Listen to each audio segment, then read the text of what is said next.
ஏமே துளசி, அம்மா தான் நிச்சயத்தை நிறுத்தத்துக்கு யோசனை பண்றேன்னு சொன்னாங்கல்ல. எதுக்கு இப்படி ரெடி ஆயிட்டு இருக்க? ரெடி ஆகாம வேற என்னடி பண்ண சொல்லுத? ராத்திரி எப்படியாவது இங்க இருந்து தப்பிச்சு போலான்னு பார்த்தேன். எவ்வளவோ முயற்சி பண்ணேன். ஆனா அந்த மலை மாடு கிட்டயும் அவன் கூட இருந்த அந்த தடிமாடு பசங்க கிட்ட இருந்தும் என்னையால தப்பிக்கவே முடியல. இந்த டைம்ல அம்மானாலயும் என்ன பண்ண முடியும் சொல்லு? என் அம்மா என் அளவுக்கு பயந்தா கோலியா இல்லைனாலும் அவங்களுக்கும் இந்த பஞ்சாயத்தையும் அவங்க மக மலைமாட்டையும் பார்த்தா எப்படி பயம் இல்லாம இருக்கும்? அவங்க கிட்ட இருந்து என் அம்மாவால என்னடி பண்ண முடியும்? அதுக்கு நீ என்னக்கா பண்ண போற? டேய் தம்பி, நீயும் அம்மாவும் எனக்கு ஆகப்பட்ட கஷ்டம் எல்லாம் போதும்டா. நான் அந்த மலைமாட்டையே கல்யாணம் பண்ணிக்கலான்னு முடிவு பண்ணிட்டேன். ஏய், உனக்கு என்ன புத்தி கித்தி கெட்டு போச்சா? அந்த மருத முத்துவ போய் கல்யாணம் பண்ணிக்க முடிவெடுத்துட்டேன்னு சொல்ற? இத பார், அவனை கல்யாணம் பண்ணிக்கிறதும் ஒண்ணுதான், கண்ணை கட்டிக்கிட்டு பாழுங்கணத்துல குதிக்கிறதும் ஒண்ணுதான். இத பாரு, உன்னை என்னைக்குமே அந்த மாதிரி கொடுமைக்கு ஆளாக விடவே மாட்டேன். என் உயிரை விட்டாவது இந்த நிச்சயத்தை நிறுத்துறனா இல்லையான்னு பாரு. நீ அம்மா, நீ ஏமா இப்படிலாம் பேசிட்டு இருக்க? நீ உசுர கொடுத்து என்ன வாழ வைக்க போறியா? அப்படி வாழ்ற வாழ்க்கை எனக்கு சந்தோஷமா இருக்குமா? இங்க பாரு, நம்ம எல்லாரும் ரொம்ப ரொம்ப நல்லா இருக்க போறோம். ரொம்ப காலத்துக்கு சந்தோஷமா இருக்க போறோம். அதனாலதான் நான் இப்படி ஒரு முடிவு எடுத்திருக்கேன். நீ என்னைய நினைச்சு கவலைப்படாதம்மா.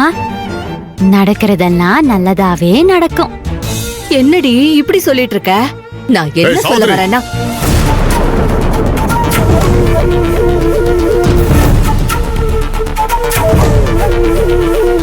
என் மருமக துளசி இப்பதான் புத்திசாலித்தனமா பேச ஆரம்பிச்சிருக்கா. நீ இப்ப எதுக்கு வேடம் மெனக்கிட்டு அவ மனச மாத்த முயற்சி பண்ணிட்டு இருக்க?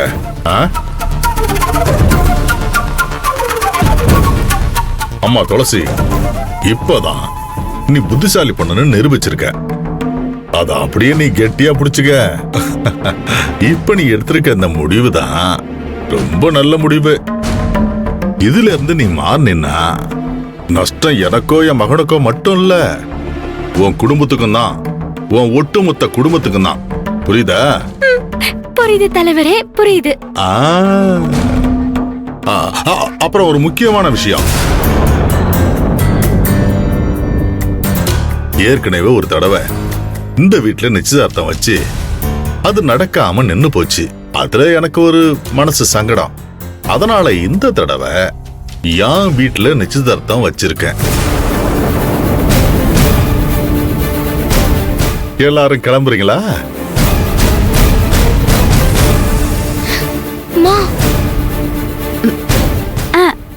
சரிங்க தலைவரே.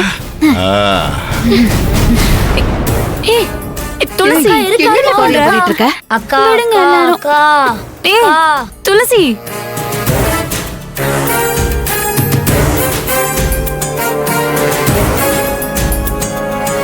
துளசி நில்லடி. அக்கா, கேளுடி. துளசி, துளசி, புரிஞ்சுக்கோ துளசி. சொல்றது புரிஞ்சுக்கோடி. இப்படி பண்ற? தயவு செஞ்சு நான் சொல்றத கேளு. வேண்டாம் துளசி. பாரு, உன் நல்லதுக்காக தானே நான் சொல்றோம். அக்கா, நல்ல வேண்டாம் பண்ற. ஏன்டி இப்படி பண்ற? சொல்றாங்கல்ல துளசி, வேணாங்கா. தயவு செஞ்சு நான் சொல்றத கேளுடி. அக்கா வேணாங்கா, சொன்னா கேளுக்கா, புரிஞ்சுக்கோக்கா. துளசி வேணாம் துளசி, ப்ளீஸ் சொன்னா கேளு. சொன்னா கேளு. இந்த மருத முத்துவ கல்யாணம் பண்ணிக்க சம்மதிக்காதடி. அவனை கல்யாணம் பண்ணிக்கிட்டு உன் வாழ்க்கையை நரகமாக்குறதுக்கு பதிலா நான், நீ, உன் தம்பி 3 பேரும் விஷத்தை தின்னுட்டு சொர்க்கத்துக்கே போயிடலாண்டி. சொன்னா கேளுடி. சொன்னா கேளுடி. இவ்ளோ சொல்றல்ல, புரிஞ்சுக்கோடி. இவ்ளோ தூரம் சொல்றல்ல, உனக்கு புரியவே புரியாதாடி? ஏய் சாவித்ரி, என்ன கதாநாயகி பேரை வச்சுக்கிட்டு வில்லி வேலை பார்த்துக்கிட்டு இருக்கியா? உன் சூழ்நிலைய புரிஞ்சுக்கிட்டு என் மக மருதமுத்த கல்யாணம் பண்ணிக்கிறேன்னு புத்திசாலித்தனமா முடிவெடுத்து சம்மதம் சொல்லியிருக்கு.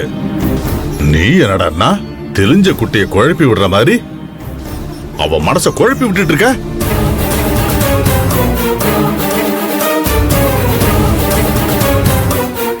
இத பாரு, என் பொண்ணு உன்னோட மிரட்டலுக்கும் அதட்டலுக்கும் பயந்துகிட்டுதான் ஒண்ணுத்துக்கும் உதவாத இந்த மலை மாட்டை கட்டிக்க சம்மதிச்சிருக்கா.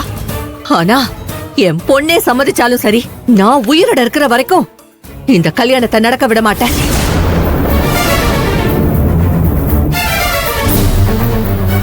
என்ன மீறி இந்த நிச்சயதார்த்தத்தை எப்படி நடத்துறேன்னு நானும் பாக்குறேன். என்ன சொன்ன? நீ உசுரோட இருந்தா தானே பாப்ப. நிச்சயத்தை நடத்த விடாம தடுத்து நிறுத்துற. இப்பவே உன்னை கொன்னுட்டா என்ன பண்ணுவ? உன்னை என்ன பண்றன்னு பாரு.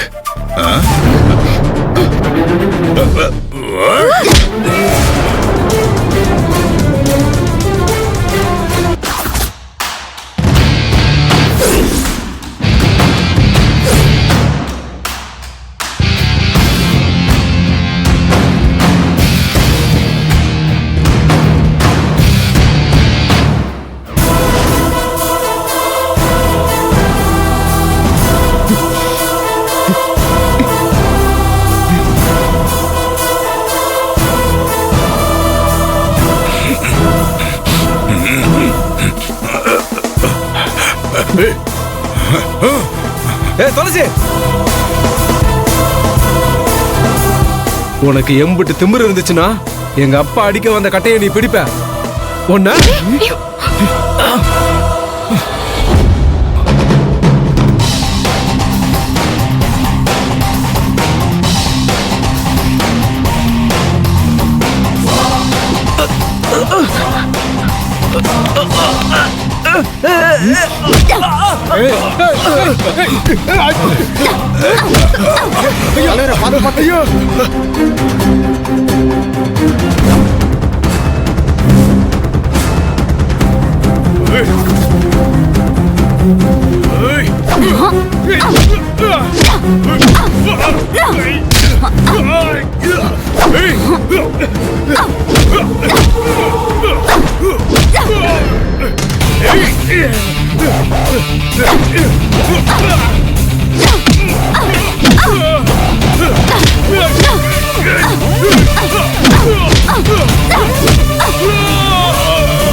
ஓட